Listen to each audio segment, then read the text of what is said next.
Hello viewers, আসসালামু আলাইকুম। সবাই কেমন আছেন? আশা করি অনেক ভালো আছেন।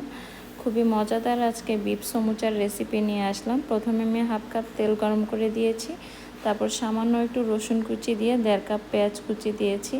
তারপর পেঁয়াজটা নরম হওয়ার পর হাফ চামচ আদা পেস্ট, রসুন পেস্ট, হাফ চামচ হলুদ গুঁড়া, মরিচের গুঁড়া ও হাফ চামচ ধনে ও জিরার গুঁড়া দিয়েছি। ভালোভাবে হাই হিটে রান্না করে 80% হওয়ার পর আমি কেটে রাখা একটা আলু দিয়ে দিয়েছি, ছোট করে কুচি করে।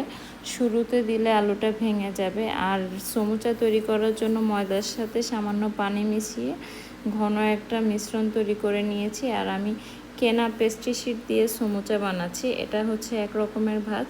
এই কর্নার থেকে ওই কর্নারে দিয়ে দিলে সুন্দর পকেট সৃষ্টি হবে। তারপর এখন আমি সেকেন্ড ভাঁজটা দেখাচ্ছি।